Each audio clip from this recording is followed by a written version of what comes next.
Welcome to this episode of Meditations for the Anxious Mind. I'm Frankie, and I will be here with you every step of the way.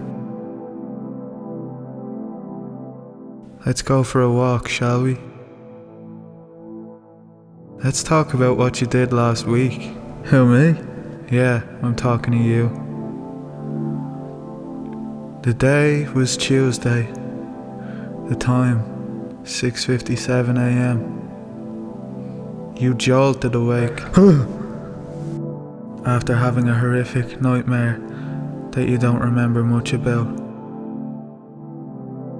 All you remember is staring down the frozen food aisle of an empty supermarket and seeing chickens with human hands tied up as if they were under arrest, and something about flashing lights everywhere. You get up out of bed, trying to piece together the dream and what it could have meant, while you absent-mindedly make yourself a cup of tea. That's not tea. That's my grandfather's remains in a cup of boiling water. You feel you're not the one to blame. After all, you weren't the one who put the urn beside the kettle. So you just keep drinking it.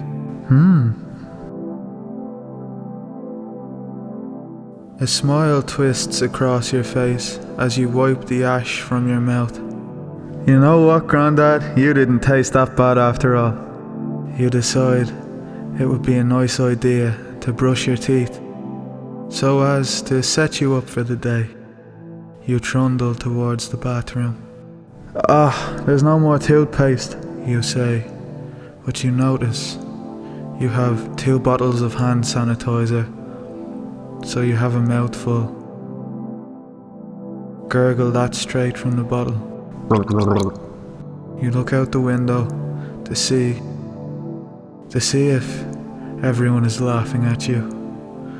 The coast is clear.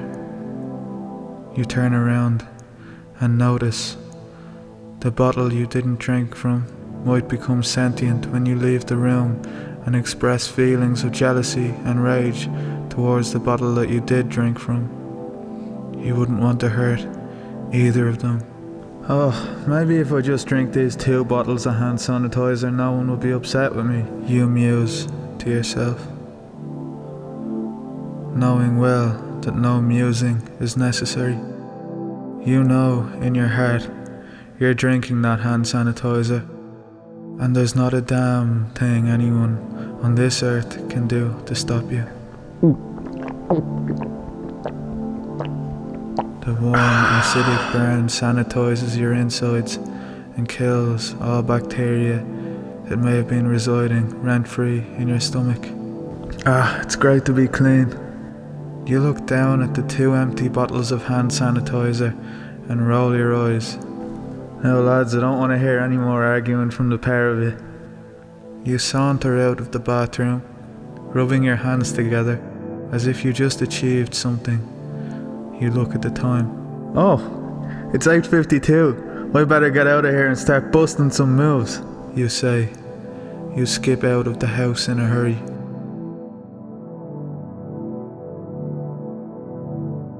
You notice your flatmate's child left his bike in the shed, so you take it without even blinking, and off on your journey you go. You start cycling into the village. All of a sudden, your stomach starts to rumble and you feel dizzy. I don't feel too good. I think the milk I put in my grandfather's ashes was past its expiration date. Just like your granddad. Sorry. You begin to get spots in your vision and hear an indistinct voice. Delirium begins. The voice starts to get louder and more distinct. You notice it's an elderly voice. Hey, it's me, your granddad. You summoned my spirit once you drank my remains, so now I'm living inside your head. Get used to it. We're watching Emmerdale tonight. You start to pull out your hair to to make sure you're not still dreaming. And you know I only take a drop of milk in the tea. You almost drown me in the fucking stuff. You feel your stomach churn. But Grandad, what do we need to do next? You ask. Well, we need to talk to you about that dream you had, he replies. I'll help you remember what happened. It was a prophecy of things to come. Silence surrounds you. Alright, Grandad, well, tell me what happened then. You beg impatiently. We can't tell you exactly, but I can show you. Go to the supermarket. I'll stay quiet, but I'll be here with you. Your heart sinks into your stomach like a rock on a bed of wet tissue paper. You feel like you're about to pass out, but every time you begin to lose grip on reality, your Granddad slaps you from the inside. Get up the fuck! He's not too happy he has to live in your body now. He'd much rather be dead. It's not exactly Disneyland in here, is it? You fall through the doors of the supermarket. You lock eyes with a friendly, middle-aged woman at the entrance. Hello and welcome to... You obnoxiously wave your hand up close to her face. I don't care, I came here on a mission, now I'm gonna find out the reason I need to be here. You say with slurred speech and brush right past her. You can hear your Granddad whisper something about being hungry. I thought you were staying quiet, Granddad, you say out loud in a supermarket full of people. We will, but I haven't eaten real food in 20 years, so let's get some dinner. Your Granddad says. Okay, well if I'm buying it and you're cooking it, you say, again, out loud. People start to distance themselves from you now. They look nervous. Your mental condition deteriorates. You find yourself picking up ice cubes and holding them in your hand just to see how long it takes them to melt. Nothing like it. Granddad doesn't say it, but you begin to feel yourself being moved towards the frozen food section. You look in the meat section and pick up the biggest chicken you can find. Granddad, this is like the one in my dream. You say again, by yourself, out loud. Except this one doesn't have little human hands. Your eyes start rolling in the back of your head and your heartbeat slows to almost a stop, and you haven't even had breakfast yet. Excuse me, sir. The nice, middle-aged woman taps you on the shoulder. We're going to have to kindly ask you to leave. You keep talking to yourself and you're scaring away all of our customers. You look around, noticing the supermarket is empty now, just like in your dream. It's not empty. Stay calm, you fearsome beast. Me, you, and my Granddad are here, just like in my dream. You can be a customer too if you like, once you take off that uniform. What time is your break? The poor woman looks past you, as if trying to usher other members of staff to help with the situation, then looks back at you in fear for her life. She clears her throat. Have you been drinking alcohol today, sir? She asks, apologetically. Who, me or my Granddad? We ran out of toothpaste, so I drank 2 bottles of hand sanitizer because I didn't want anyone to be jealous or angry with me. The woman freezes, as if she's never built up the tools to deal with a situation like this ever before in her life. Ask her if she's into older men, your Granddad says. Shh, Granddad, she can hear you. My Granddad wants to know if you want to have a threesome with us. That's not what I fucking said. The woman just walks away slowly, as if you're going to attack her if she turns her back. You can see her press a button from under the cash register. Granddad, you scared her off. You shouldn't have been so forthcoming. Of course she's not into older men, you say, throwing your hands up in the air. Get your groceries and let's get out of here, they're on to us.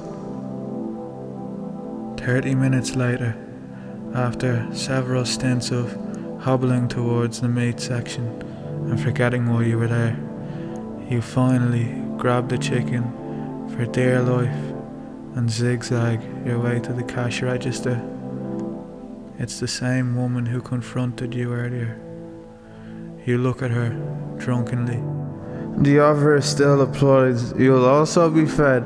Oh, and just so you know, me and my granddad are eating meat tonight, you say, plonking the frozen chicken down at the till and winking at her in slow motion with both of your eyes at the same time. Her face is now nondescript, as if she has surpassed her nervousness to an unknown territory that goes beyond fear, sheer numbing terror that knows no expression. You can hear her frantically pressing a button under the desk. You're on your own now, your granddad says, tipping his cap and flying out of your body and into the atmosphere. You feel your body grow heavy and your eyelids droop shut. You fall on the ground, just beside the checkout desk. Oh my god! Someone help! You wake up sometime later on the cold hard ground with a swelled up head and a hankering for more hand sanitizer. You see flashing lights through the entrance of the supermarket, just like you did in your dream. You close your eyes shut once more and wake up to someone clicking their fingers in your face. Come on, buddy, wake up, you need to get out of here. You look up and there's a Garda in a purple uniform with a carrot sellotaped to his shoulder pad standing over you. He's wearing glasses that he looks like he doesn't really need. He's also wearing sandals. Who are you? You ask. Me? I'm a member of the Vegan Garda, a new initiative started by Garda Síochána. There are 8 of us vegans on the force. We come from a place called the Gluten-Free Garden Station. What do you got in your shopping bag there, buddy? You start to wonder, does he even care that you're lying on the ground, passed out with ethanol poisoning and alcohol-induced psychosis? Before you get a chance to react, he reefs the bag out of your hand. I'll take that. And rifles through it. Oh, look what we have here. Chicken. You're in trouble now, buddy. I'll tell you what I'll do.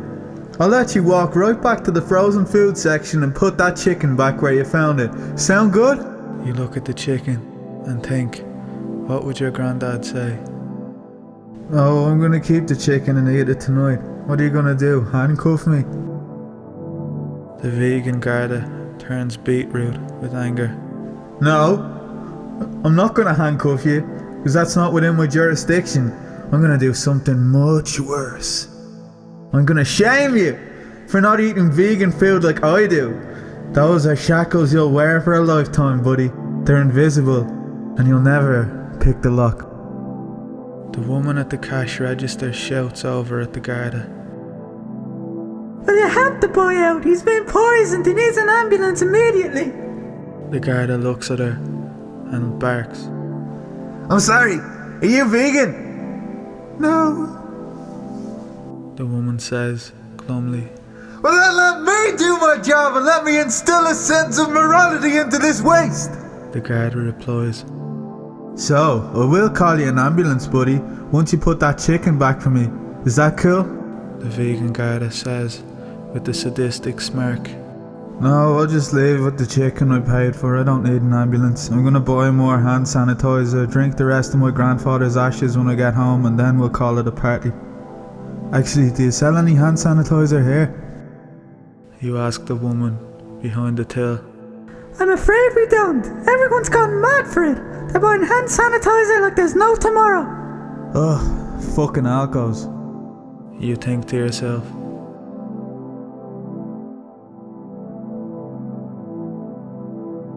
You leave the supermarket with the chicken in a bag, and the Vegan Garda slowly walks alongside you. You really sure you want to do this, buddy? The Vegan Garda protests. You nod and keep walking. Once you leave the premises, the Vegan Garda blocks your path and starts ringing a bell in front of a crowd of people. Hey everyone, I'm a Vegan Garda and look over here. This guy just bought chicken and he's going to cook it and eat it tonight. The Vegan Garda frantically looks around for validation from friendly faces that agree with the cause he's fighting for. All he is met with is confusion. The bald man in a parka jacket with coffee stains on his sleeve walks past and stares at the Vegan Garda. What's wrong with that? You did nothing wrong. Have you nothing better to do than harass people over their dietary choices? The Vegan Garda looks like he's about to burst into tears. A young girl walks past with two of her friends. They look shocked at the Vegan Garda's public outburst. The Vegan Garda is momentarily satiated. Yeah, these girls get it. Vegan all the way. Make sure you tag me in that post at gluten-free garden station. The girl looks up from her phone screen and stares blankly at the Garda. I'm just recording you so the world knows how much of a freak you are. She giggles with her friends and leaves. The Vegan Garda has never been so outraged. He takes his carrot out of his shoulder pad and starts nibbling away at it. Ah, this tastes like shit! Is no one really gonna tell me how well I'm doing? Did they not see how much better I am than them? At this rate I may as well eat meat. Here, give me that chicken. The Garda grabs the bag right out of your hand, sits on the ground and starts gnawing on the frozen chicken. He doesn't even stop to take off the plastic. This truly is a man unhinged. He looks up at you. I'm sorry you had to see me like this. Come on, buddy, I'll take you home. He's crying into the chicken. You begin to feel sorry for him. Well, why don't you come home with me?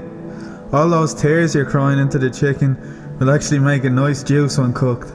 If you stop munching on it now while it's raw, we'll have enough between us to enjoy a nice spread. Wow, what a feast, feast, feast, feast. You say with enthusiasm. The Vegan Garda wipes his face on his sleeve. Okay, let's go to yours then. He says, We've got some hand sanitizer in the car. "That's all we have time for today. You really are a naughty boy. I know your secrets. Don't worry. Goodbye."